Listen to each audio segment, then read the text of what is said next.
really neat lenticular display. That's really cool. Just the box cover is really cool.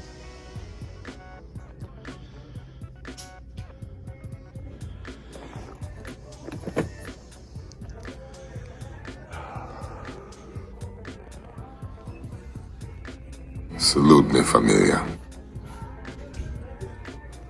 Void, register 2, void transaction, register 2.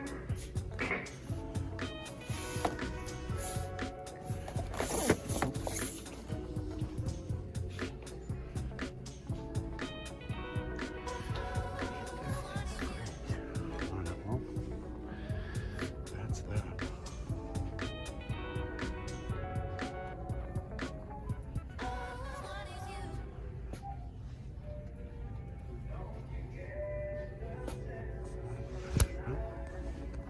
Hey everybody, how you doing? Welcome back to the Monkey Shine Lab. And just before we get started with doing some other stuff here, I do want to remind everybody that over at the First 117, we are holding a raffle. And all of the proceeds for the raffle will be going to Pencils for Promise. It is a charity which buys school supplies for kids that really need it. So dig deep. Each raffle entry is $1, and probably, I think right now there's over $100 worth of Diecast, and I just sent a box to Andre which included a couple of treasure hunts. It included a banana car, I think. It included definitely at least one premium. There was I put in the Bugatti from the previous set earlier this year. And I put in a bunch of stuff. Anyway, he's gonna open that box pretty soon whenever it decides to get through the mail to him. But anyway, again, this is a raffle for charity. Every dollar that we raise from this raffle will go to Pencils for Promise. Please go over and check it out. It is at the First 117. You can check out details on his YouTube channel here. That's First 117. And then you can also go to the merch site, which I believe has a tag on it, and or his personal email. You can also email him at the First 117 network at gmail.com. And also you can get a hold of the First 117 and First 117 merch at thefirst117.com. So I know that's a lot to kind of process, but go over to the First 117. You can start with going to his YouTube channel, and you can find out all about the raffle that we're holding to raise money for kids' school supplies. So please dig deep and hit it up. Right now, I think that there's like less than 200 entries or something like that. It's really a great start, but we need more. And I know that most of you who watch me are already Andre watchers at the First 117, so perhaps you already know about this, but it's none of this money is ever going to touch any of our little Diecast and nerd hands. It's all going to Pencils for Promise. So please, again, there's a lot of Diecast here to pick up, and the pot is growing. There's 4 minutes of begging. I apologize, but please dig deep and buy entries to this raffle. It's definitely worth it. If you bought $5 worth of raffle tickets and win this, you're still gonna be well ahead of the game. You're gonna get a lot of stuff like treasure hunts. You're gonna get a lot of stuff like premiums, and a bunch of other stuff that we're gonna throw in there by January 16th. So please, again, go to the First 117 here on YouTube and see how you can enter into this raffle to raise money for Pencils for Promise. Thank you very much. And now, on with the Monkey Shine Lab show thing.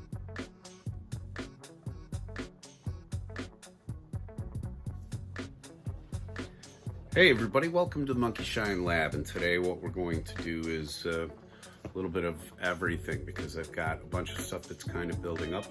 I am making a transition with some of my die-cast between my cases, so I am going to take this opportunity to open up a couple more. I've got some DVD stuff here for you, and we may even get into Andre's box and open something that he sent to us. Because we have another box arrived just today, finally. It has been in FedEx limbo. So we're gonna make that video as soon as my wife gets home from work. But anyway, to begin with, I did want to talk about a few DVDs that I picked up real quick. But before I do that, I wanted to point out and give a shout out to a guy who's been doing some wonderful review work on action figures. It's called The Figure Trap here on YouTube. Please go check it out. Give him a like, give him a subscription. He is, if you were into action figures, he does wonderful, prolific work. Dude is out there picking up figures all the time.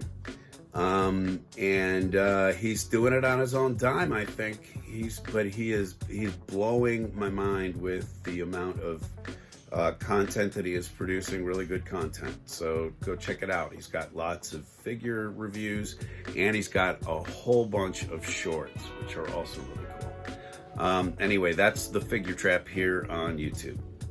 So many commercials in this episode. But, okay, now I will obscure Saga's face some point here. I'm not trying to use his content or his viewers for my stuff. I just wanted to give him a little bit of a plug. There's a whole bunch of stuff going on about Dune right now, and I don't know if any of you are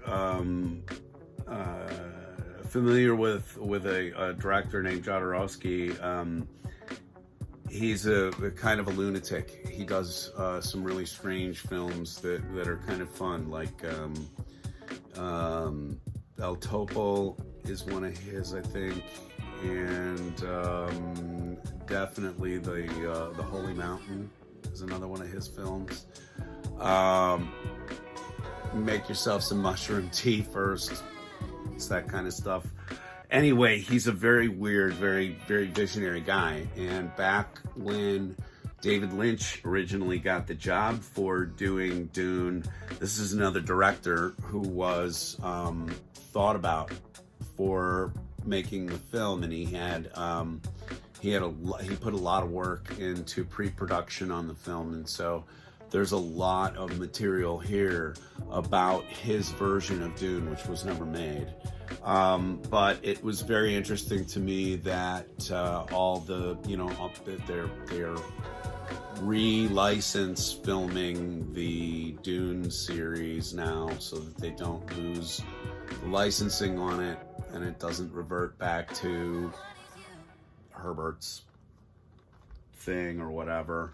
But this is a really cool vision of what the film could have been had it been done by this extremely eccentric director. Not that David Lynch is any dude that I'd necessarily sit down and have dinner with. Most of his films turn my stomach at some point. The next thing I got was a really low-priced DC animated movie, Freedom Fighters, The Ray.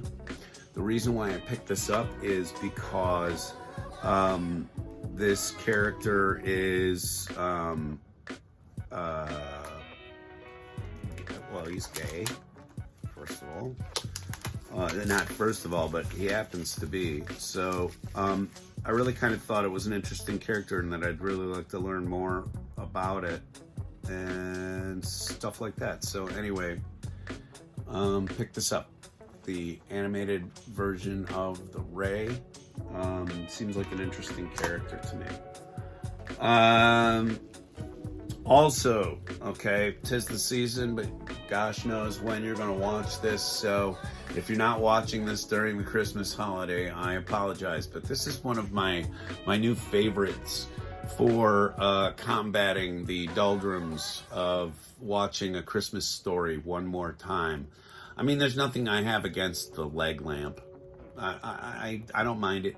Leg lamp is cool and everything, but you know, every once in a while you gotta break away. You gotta go get away from Arnold and Jingle All the Way and etc. like that, which I first saw for the first time this year, by the way.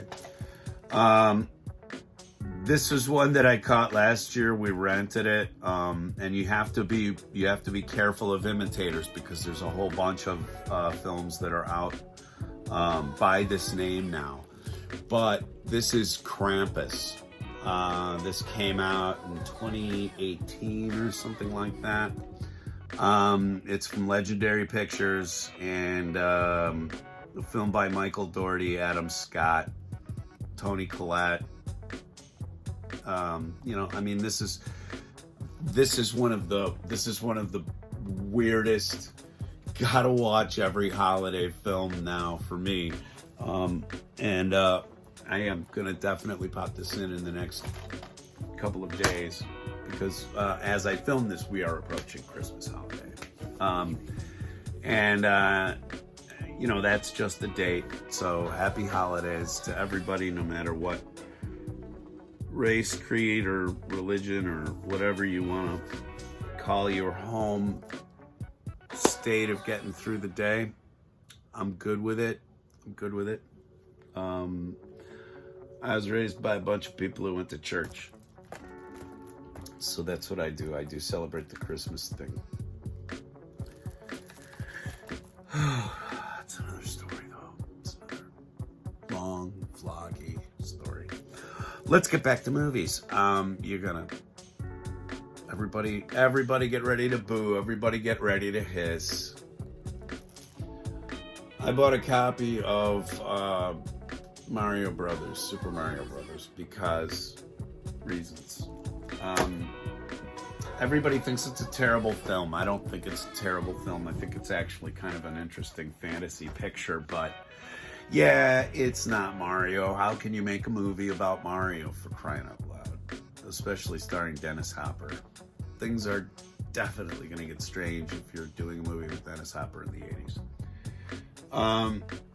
And then the last thing I picked up, this was sight unseen. I don't know anything about it, but I like to do this occasionally. I like to pick up movies that I know nothing about, watch them, and review them for you. And I've got one coming up very soon because I'm so done watching it, called Ape versus Monster.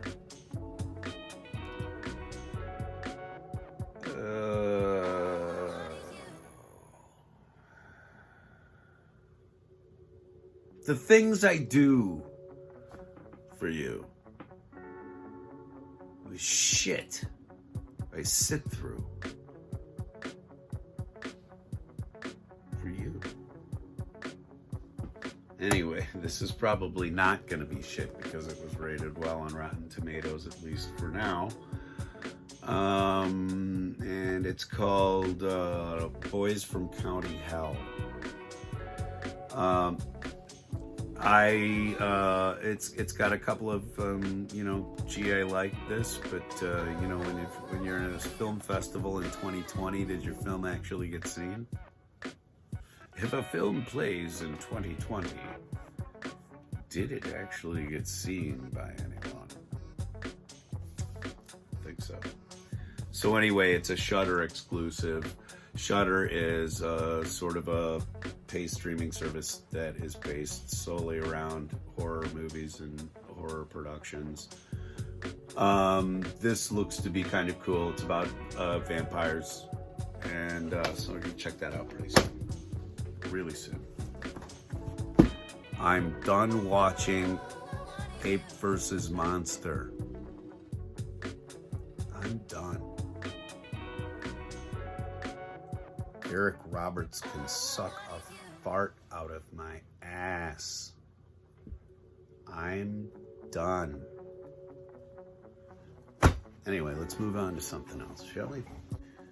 Well, a think another thing that I'm going to do here, like I said, I'm kind of restructuring some of my keeper cases, which are the sort of organizational cases that I keep, diecast that I'm going to hang on to for a while, and that I want to be able to access and change out with other cars.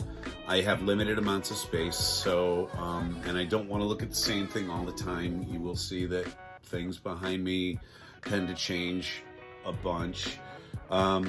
So what I try to do is just break some cars out of their cases, out of their packages, blisters, and in doing that, we take the advantage of being able to show you some of these cars taken out of the package, because some folks never remove stuff from the blisters, never remove stuff from the box. Here at Monkey Shine Lab, we like to take stuff out. It is a cathartic experience, I think, to release the hounds sometimes, so give it a try. And if you have a phobia about doing this, or you have some sort of fascination that borders on bizarre, you're welcome to use this as ASMR or whatever you like. It's YouTube. So what I'm going to do is what I always do, is to show you the package. I'm going to talk about the car real briefly. I'm going to show it to you up close, kind of, but I will, after I'm done, lay them all out here and sort of give you a flyover without my jabber, so that you can get a better look at the cars out of package, which is the whole point of this exercise. If you don't like taking stuff out of the package, start small. Go out and get yourself some real loser cars off the pegs that are 89 cents or whatever, and break those open and kind of get used to it. I never forgot when I started to get into nerd collecting and stuff like that in any kind of earnest. I've always sort of collected stuff, but like when I really said, uh-oh, I'm one of those. Finally, I was talking about, removing packaging so that I could, use the artwork in a secondary sense, or put it up on the wall or whatever. And I said, does anybody know how to get stuff out without, ruining the art all the time? And a couple of people had suggestions, and there are ways, by the way, to remove a car from the bubble without destroying the car, the bubble, or the card it's on.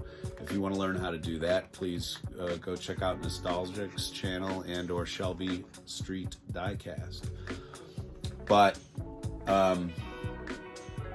back to what I was saying, this person's response to me was, it's best not to become attached to such things. And I thought those were pretty sage words, and I've tried to remember that. So in the spirit of this person who posted, and I don't remember what their name was, it was so long ago, we take stuff out of the package. So this is one called a Skull Crusher. Let's just kick it off with the Skull Crusher. This just sort of caught my eye because it kind of looked like a Batmobile, and anything with a front end that looks like that, I just really wanted to see it out of the package. It looks silly. It looks more than a little phallic. So anyway, let's get it out of its packaging here. And we love the mall packaging, just for the fun, so that you can go, oh wow, somebody did it. Okay, so this I bet this was like part of that zombie pack or whatever, and then they just put it in on its own. It's kind of an odd feeling, car. Let me get the focus to work for you. But You can see the art on the top, green wheels, and it's just basically a spine of bones with a sort of a, skull sort of enclosure. It reminds me, in ways, it reminds me a little bit of the,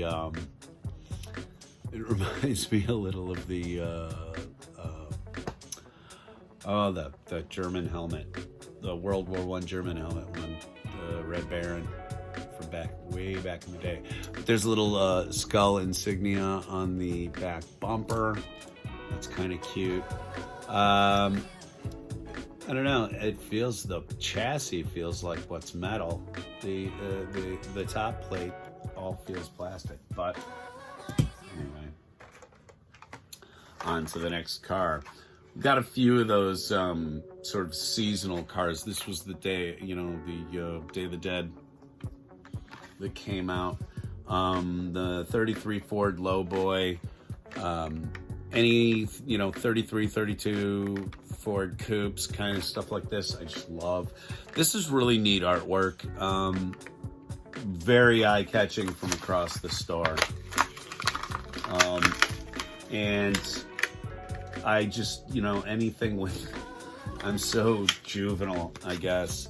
Anything with skulls on it is kind of a car that I'm kind of interested in. So it's got those side casters, like the skulls on the rims, and it is kind of nice. The magic of editing, and I will give you a better look at it in a second. And we're just gonna keep this sort of on the. Let's just bring this in. Let's just stop being stupid, right? Right there. That's much better. Anyway, so we've got those first two, and this is the Challenger drift car. I've got all of these blue Hot Wheels liveries. I don't care for the orange ones that are coming out in this next series all that much, but I do like this. The colors are really nice, and I've got, I think, most all of the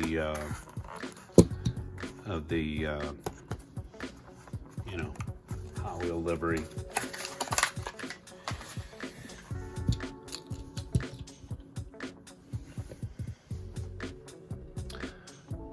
Next up, another weird one that I found.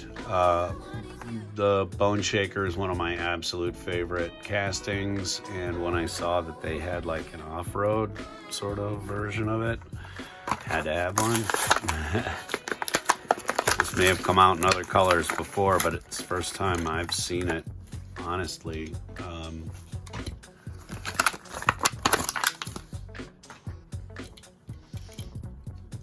But there she blows. Wow. That is funky. Little bit of a skull on the front end there, just as always.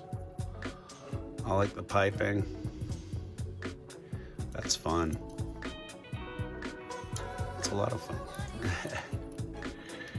I love the Bone Shakers, and that's really cool. No.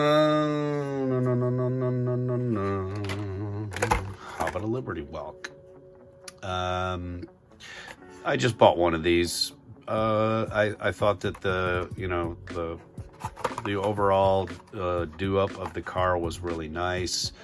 I'm not necessarily a Nissan person, but watching Naz and watching Andre pick these up, I kind of got a flavor for them.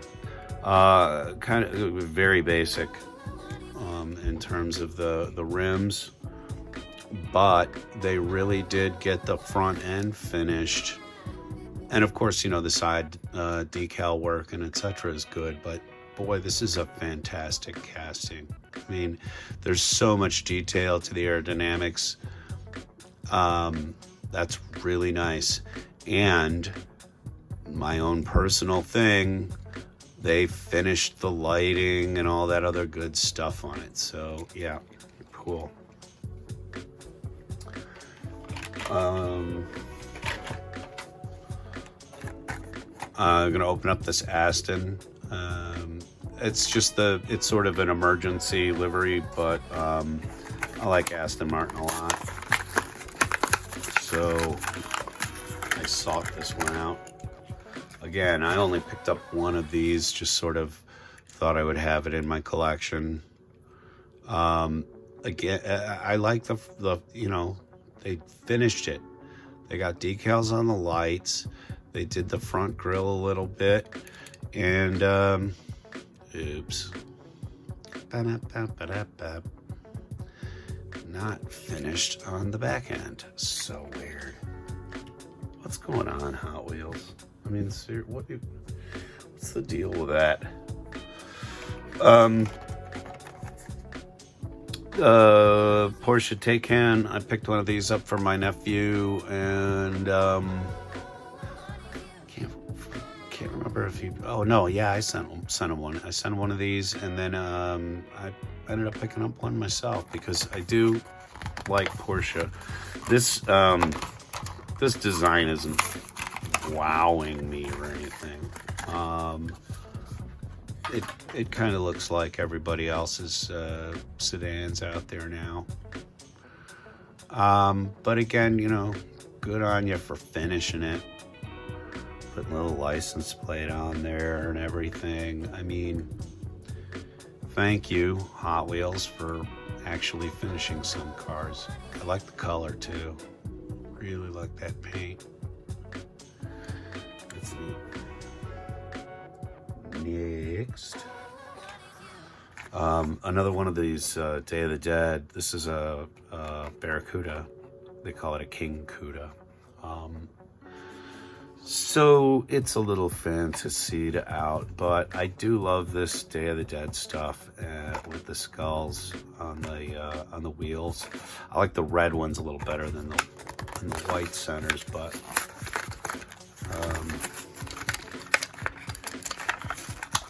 I like Cudas, I like GTOs, and I like skulls.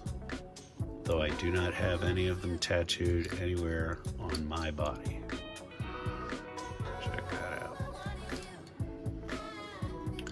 And because it's a fantasy car, of course, it doesn't have to be finished, I guess. Come on, Hot Wheels. Another one just for fun. This was one that was sent to me. And this is an older Loopster. When is this from? It says 2015. And it's got Showdown stuff on the back of it. Go figure. Anyway, I've got a Loopster project going on right now, and so that's really kind of cool. That's really fun to include this one in that. So it needs to come out of its packaging because it will be going into use. But let's take a closer look at it just for grins. I love the orange centers. The orange. Come on, camera. The orange wheels. Just call them wheels. I love the orange wheels. Those are really cool. And I like the paint on this. It's going to look very different compared to all the rest of them. Another one I'm going to open up and just kind of put in my box is this Mercedes-Benz. I'm not a Mercedes fan, but I did kind of like this one in particular, so figured I would pick it up, add it to my box.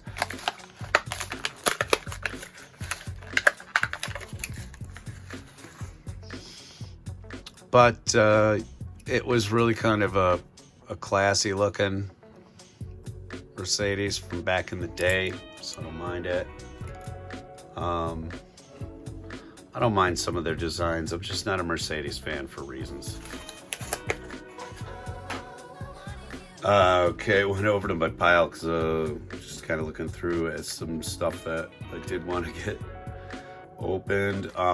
This is a custom 1970 Honda M600. It's a little like the Civic, so predecessor, sort of. Maybe a little beefier version of a Civic, probably. Anyway, cute little car.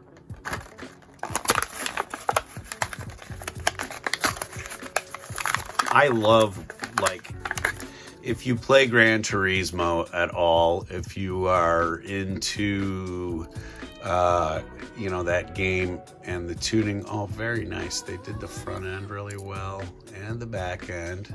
Look at that. That looks great. That looks fantastic. Thank you, Mattel. That's good stuff.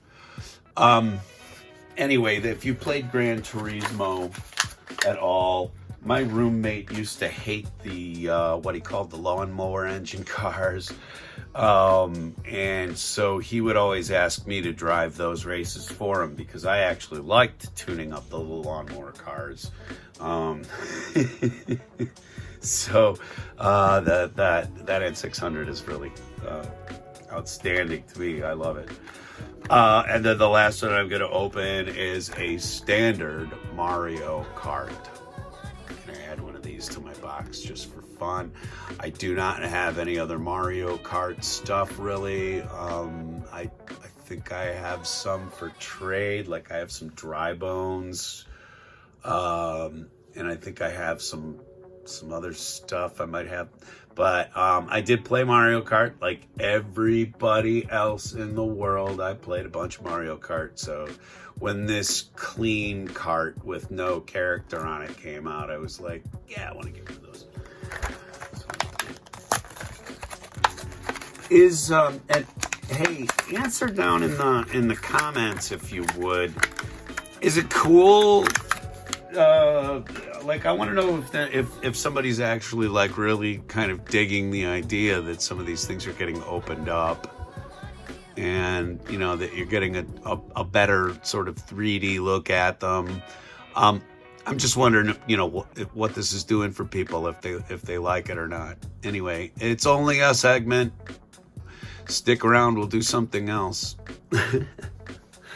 Anyway, that's really cool. I like the little Mario Kart. That's fun. And that it doesn't have a character in it, I think is particularly awesome. This is going to get displayed somewhere on my desk pretty quick. Anyway, let me lay these out a little bit better, and I'll give you the usual flyby without my jabber.